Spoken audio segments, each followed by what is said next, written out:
Reconstruction was the process of bringing the southern states that had seceded during the Civil War back into the Union. The Civil War started because the North and the South disagreed about whether slavery should be abolished or not. The fighting went on for 4 years until Robert E. Lee from the Confederates surrendered, resulting in a Union victory. Although slavery was abolished in the South, Southerners were upset that the African Americans were now free people. This hurt the agricultural part of the South since there were no more slaves working in the fields. After Lincoln's assassination on April 14, 1865, Andrew Johnson became president. Lincoln had a plan in 1862 to bring the South back into the Union. Lincoln wanted a policy that would reconcile the South with the Union instead of punishing them for treason. The people that resisted Lincoln's plan were called Radical Republicans. They did not want to reconcile with the South. The Radical Republicans had 3 main goals. They first wanted to prevent the leaders of the Confederacy from returning to power after war. Another goal of the Radicals was that they wanted the Republican Party to become powerful in the South. And lastly, they wanted the federal government to help African Americans achieve political equality by guaranteeing their right to vote in the South. For a time, a policy to help the newly freed slaves was introduced. It was called the 40 acres and a mule. It was stated that as a payment for the years of slavery, each free slave's family would be granted 40 acres and a mule. Though it seemed like a good idea on paper, in practice it was very hard to do. Johnson did not want to redistribute land for slaves down in the South, and the few slaves that did get their land had trouble. Farming required a lot of money up front, to purchase seeds and equipment and to buy food for the winter. The penniless slaves could not afford to start their farms. This didn't really do anything to help the slaves because the government did not follow through on their promise. This left the slaves feeling neglected by the federal government.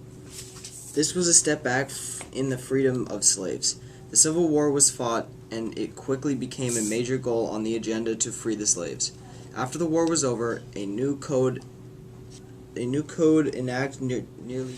During this time, a group of pseudo-laws called the Black Codes were enacted in the South. These codes were harsh on the newly freed blacks, and they included prohibitive taxes, harsh vagrancy laws, and property restrictions.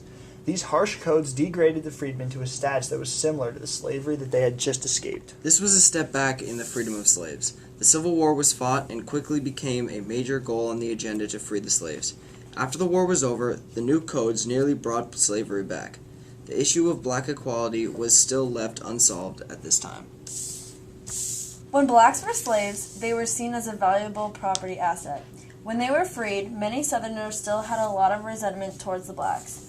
Many vigilante groups formed targeting blacks. The biggest of these was the Ku Klux Klan. They were known for using disguises and brutal tactics, including whippings and lynchings. Their main goal was to terrorize their victims. It got so extreme that eventually military intervention was needed and the Klan disbanded in 1869. This is another example that black equality was a goal left unachieved at this time period. Though many people did see blacks as free, there was still a very large and sometimes overwhelming racist element in the United States.